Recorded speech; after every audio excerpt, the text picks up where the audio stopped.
We like Dan Rather. We like Faye Dunaway. We like Anne Bancroft, Diane Carroll. We like all of those people who talk up in the mask, and that's the secret of sound.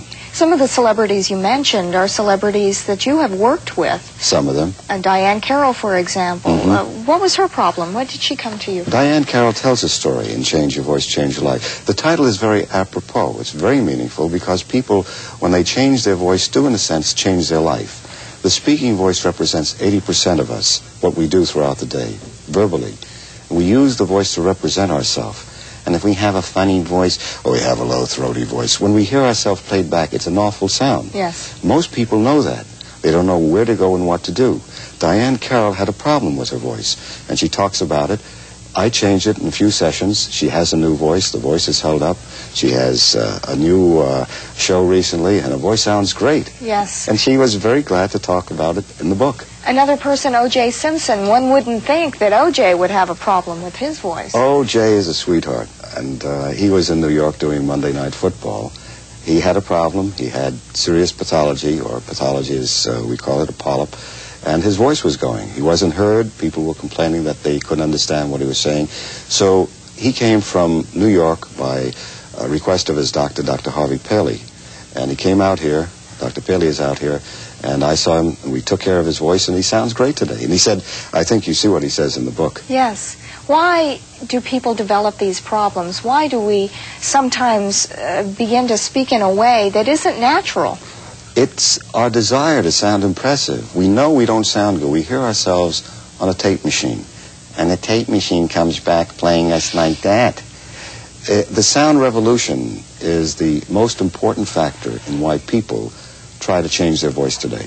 When they hear themselves on a tape machine, they know it's traumatic, it's awful, and they want to get away from that sound. So what they do basically, in my opinion, is they drop all the way down here, and they do a Henry Kissinger type of voice, and they talk in the lower throat. And that is voice suicide in this country. Isn't it also, doesn't it have something to do with stereotypes and conditioning? We think if we sound a certain way, we will be perceived a certain way? Sure, we want to sound in control, we want to sound macho, we want to sound sexy, sultry, we want to have the sound of sophistication. We can have all of those things if we talk up in the mask, around the lips and nose. The secret of sound is around the lips and nose. It's not in the lower throat. And it's not nosy. You don't talk like that. If you do that, if you talk around your lips and nose, you get macho, you get sexy, you get sultry, you get authority, you get sophistication, you have your cake and you can eat it, and that's what people don't know, and that's why I wrote this book. What about accents, though, Doctor? Are they acceptable? Of course, we love accents. We love the John Kennedy sound. It wasn't the fact that Carter had a Southern accent. We love Southern accents, and we love we love accents in all capacities. Henry Kissinger, I feel that the situation, he talks with an accent. Yes. But he talks in the lower throat, and that's what we don't like. People in this country love accents, and I suggest that people hold on to their accent but change their voice, because it's the voice that really calls attention and misrepresents who you are. And distracts sometimes as well. It not only distracts, it misrepresents, and it bores, it irritates. It does the distracting aspect, but it makes you sound awful and it turns people off. People want a sound that is attractive. They want to be liked. And if their voice is not liked, people don't want to know them.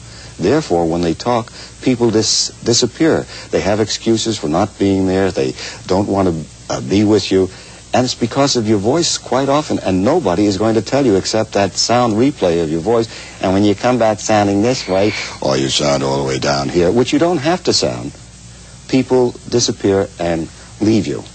We're going to take a short break here and come back and find out how to go about doing this, which of course is diagrammed in the book. But yes, it is. We'll find out a little bit about it right after these words. Stay with us, please. We'll have more.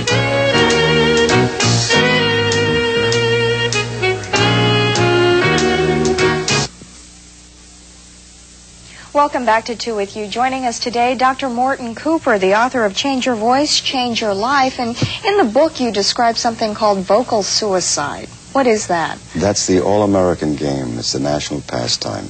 People want a macho, sexy sound. They want authority. They want control. And what they do is they go down to the lower throat over here, and they push and force their voice.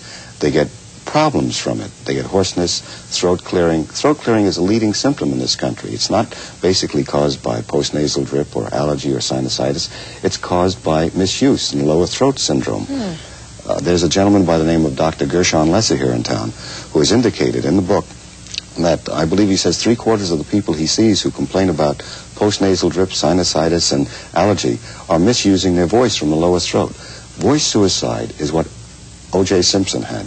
He talked from the lower throat. It's what Kissinger, I believe, has. It's what I believe Brenda Vaccaro is doing today in lower throat.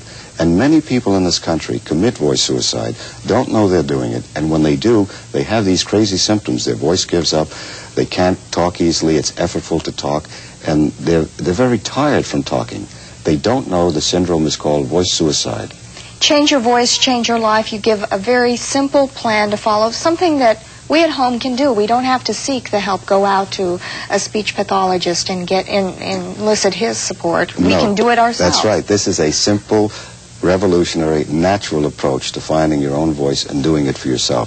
The approach is so simple, it's mind-boggling. One of the patients I work with said, it is so simple, it's absurd. Give us an example. Okay, let's try Henry Kissinger, I feel, at this situation. Now, all he has to do is say, spontaneously and sincerely. And when you say, spontaneously, sincerely, the voice goes right around the lips and nose. And that's your real voice. It's telling you where your sound is.